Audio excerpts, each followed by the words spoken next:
అది కూడా మీరు చూస్తే మీ ఇంట్లో కూర్చొని ప్రపంచంలో ఉండే కంపెనీస్ పనిచేయడం, మీ కాలనీలో కూర్చొని ఒక 100 ఈ బిల్డింగ్ల పైన మంచి రెంట్కి తీసుకొని ఒక 100 వర్క్ స్టేషన్లు తయారు చేసి ఇంట్లో బోరు కొడితే అక్కడ పోయి పనిచేయడం, అక్కడ మీకు ట్రైనింగ్ చేయడం.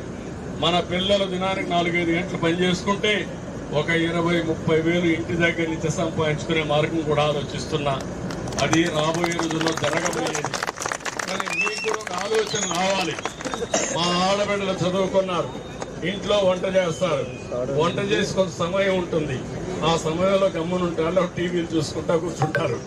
ఆ టైంలో ఒక 2 గంటలు పని చేసుకుంటే భర్తతో సమానంగా ఒక 20 వేలు మీరు సంపాదిస్తారు. అది కూడా నేర్పిస్తాం మీకు అందరికీ. అయితే నేను చెప్పేటన్నీ మీరు ఆలోచించుకోవాలి. అన్నీ ఆయన ఏది చెప్తాడే మన వల్ల ఎక్కడవుతుంది అనుకుంటే ఏది చేయలేము లైఫ్లో. నేను అందుకని అదే మా 2 సంపాదిస్తున్నారు, అప్పుడు ఇది వస్తా ఉంది. సంపాదించేది కూడా మాకు కష్టమే కాదు, కష్టపడి సంపాదించేది ఒకటి, స్మార్ట్గా సంపాదించేది ఒకటి. తెలివితేటలు సంపాదిస్తే ఎక్కువ ఆదాయం వస్తుంది. అది కూడా నేర్పిస్తే ఒకప్పుడు శారీరక కష్టం చేసేవాళ్ళం, ఇప్పుడు శారీరక కష్టం కాదు, తలతో పని చేయాలి. అందుకే నేను మీ అందరికీ ఏం చేయాలని చెప్తాను. అందుకే నేను ఈ విధానం చెప్పింది. రాబోయే రోజుల్లో ఫ్లెక్సిబుల్ వర్కింగ్ అంటే మనకి ఎప్పుడు అవసరమైతే అప్పుడే పని చేస్తాం, వాళ్ళకి ఎప్పుడు అవసరమైతే అప్పుడు పని చేయించుకుంటారు. మొత్తం అన్నీ కూడా ఆన్లైన్లోనే అయిపోతూ ఉంటాయి. ఫిజికల్గా కూడా పోవాలి.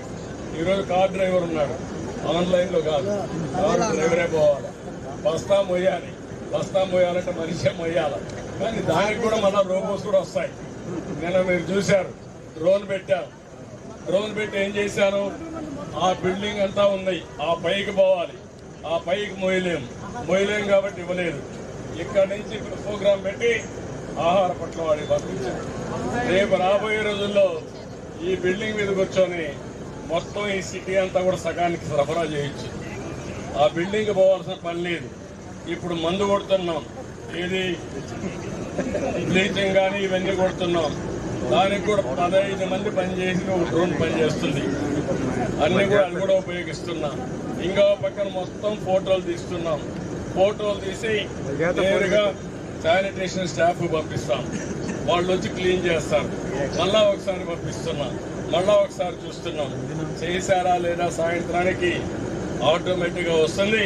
చేసిన వాళ్ళ శభాష్ అంటాం, చేయకపోతే వాళ్ళ పైన చర్యలు తీసుకుంటాం. అలాంటి సిస్టమ్స్ అన్నీ వచ్చేస్తున్నాయి. ఇవన్నీ ఎందుకు చేస్తున్నామంటే మీకు మెరుగైన సేవలు చేయాలి, తక్కువ ఖర్చుతో మీ అందరికీ మంచి చేయాలనే ఉద్దేశంతో చేస్తున్నాం. భవిష్యత్తులో ఇవన్నీ ఉంటాయి. విజయవాడ ఈ ప్రాంతంలో మీరు అందరున్నారు, మీకు చాలా కష్టాలు వచ్చాయి, కానీ ఇదే చివరిది కావాలి.